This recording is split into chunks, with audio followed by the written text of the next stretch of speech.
सघन अञा बि छो न गेड़ तूं छो घेर ॾा वधी सघन उतो त जंग जो टियूं आराम खोर शुम सां वॾो कोई इनकलाब चे वॾो कोई इनकलाब चे वॾी कदम धूम सां उतो त जंग जो टियूं आराम खोर शुम सां।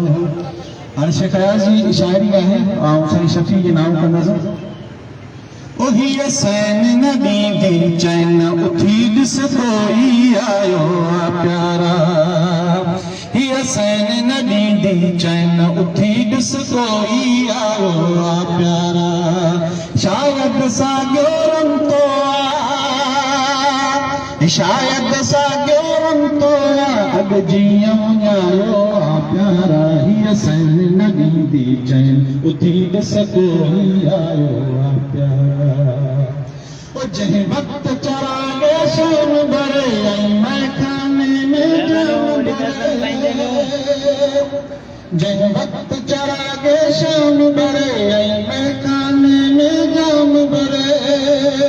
तंहिं वक्त असांजो पंध परे पंहिंजो बि परायो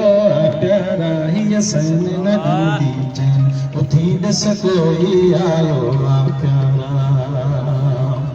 शायदि साॻियो रंतो आहे शायदि साॻियो रंतो आहे अॻु जीअं वञायो आहे प्यारा हीअ सैन न ॾींदी चैन उथी ॾिस कोई आयो आहे प्यारा जंहिं वक़्तु असांजी तंग पते ऐं साज़ टपी आवाज़ झपे जंहिं वक़्तु असांजी तंग पते ऐं साज़ टपी आवाज़ झपे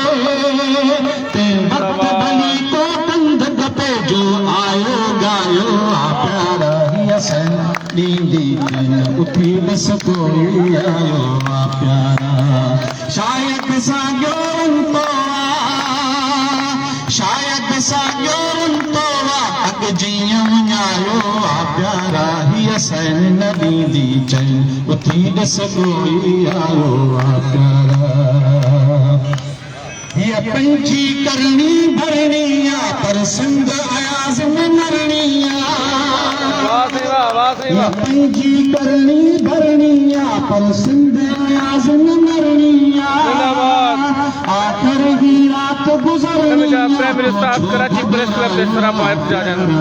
साईं इम्तियाज़ उमरानी शेख अयाज़ जी ख़ूबसूरत शायरी ॿुधाए रहियो आहे लाइव मुनाज़िर कराची प्रेस क्लब ते ॾिसी रहिया आहियो शेख अयाज़ जी सुहिणी शायरी असांजो उस्ताद इम्तियाज़ उमरानी पंहिंजे ख़ूबसूरत आवाज़ में ॿुधाए रहियो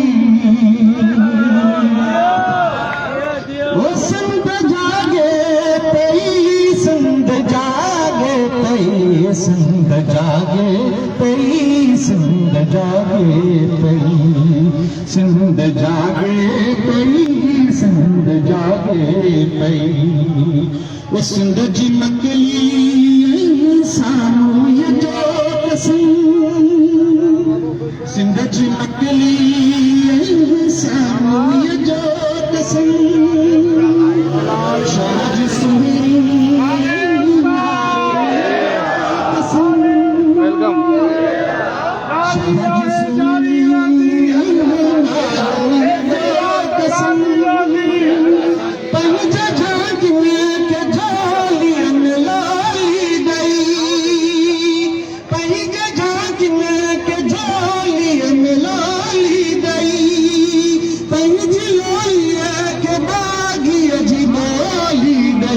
साईं मुजाहिद सुमरो वैलीकार सर बलिया जो खैरन सां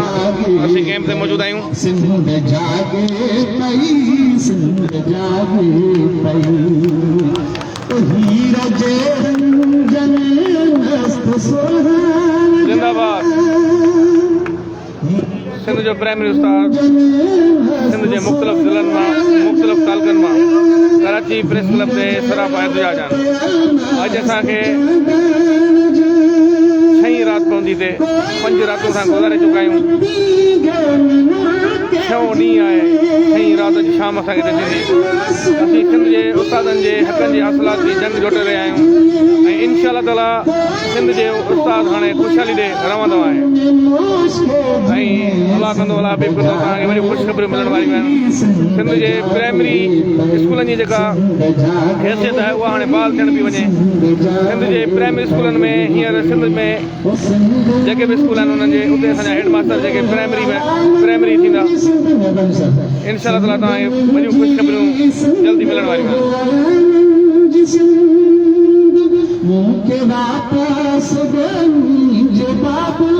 मुनसिफ अमीर सर महिरबानी दुआन में यादि मौला तव्हांखे सलामत रखंदो बाबू एजाज़ सोलंकी साहब अव्हांजी महिरबानी अव्हां लाइव ॾिसी रहिया आहियो असांखे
वकील आया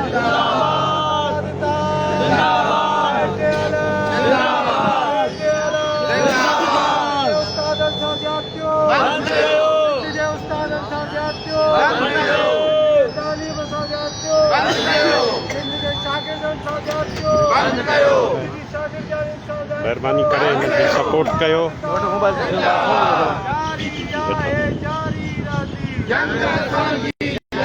प्रेस क्लब टेपो तलाइन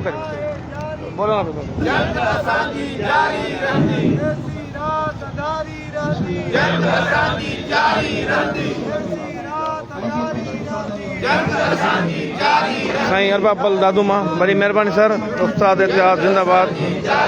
मोहब्बत तव्हांजो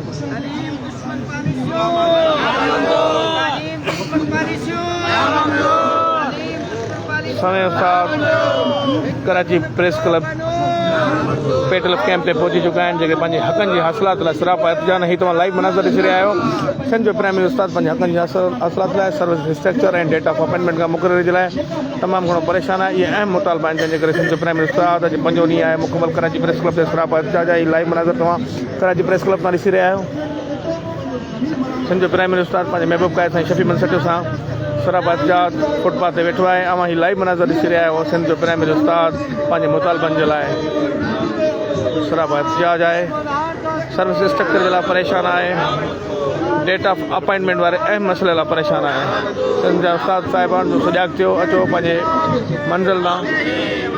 पंहिंजे हक़नि जे लाइ आवाज़ु उथारियो इनशा ताला कामयाबी तमामु वेझो आहे सिंध जो प्राइमरी उस्ताद हींअर ख़ुशहाली ॾे रहंदो आहे इनशा ताला हींअर ब्यूरोक्रेसी खे सिंध जे उस्ताद जी ताक़त जी बिल्कुलु ख़बर पइजी चुकी आहे ही तमामु मज़बूत उस्ताद आहिनि जेके पंहिंजे हक़नि जी हासिलात लाइ जिथे वेहंदा उते सरापा एहतजाज हूंदा ही असांजो महबूब कायद साईं शफ़ी मनसटियो जेका ॻाल्हि कंदो आहे उन ते अमल कंदो आहे ही उन्हनि लीडरनि वांगुरु न आहे जेको सुबुह जो अचनि ऐं शाम जो धरणा हणी कूड़ियुनि गले ते उथे हलिया वञे साईं शफ़ी मनसटियो हिकिड़ो वॾो किरदारु आहे हिकिड़ो ब्रांड आहे हिकिड़ो नालो आहे सिंध जे उस्तादनि जो साह आहे साईं शफ़ी मनसटियो जेके कुझु बि तव्हांखे बेनिफिट्स वठी ॾींदा आहिनि उहे पंहिंजे हक़ सच ऐं हक़ सच जी जदोजहद जे ज़रिए तव्हांखे वठी ॾींदा आहिनि साईं शफ़ी मनसटियो तव्हांखे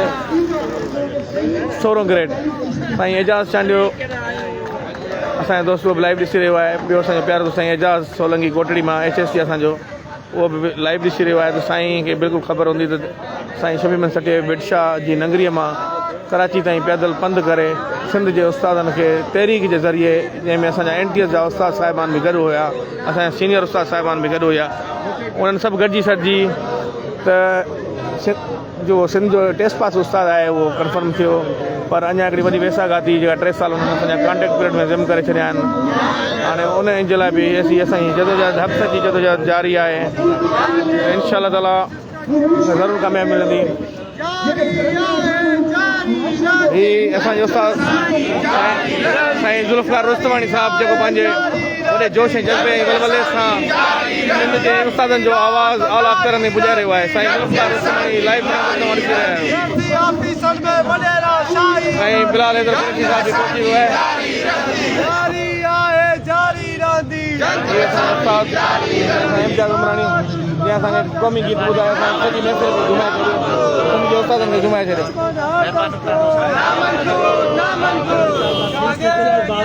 हाँ वेलकम सर।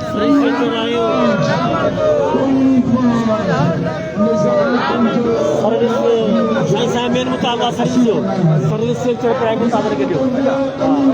प्रमोशन कोन पिया ॾियो। कराची बार साइकिल रेजोल्यूशन पास कयो असांजो।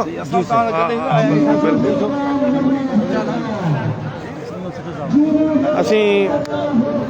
कराची बार एसोसिएशन जे सदर आमद नवाज़ वड़ाई साहिबु जेको असां जंहिंखे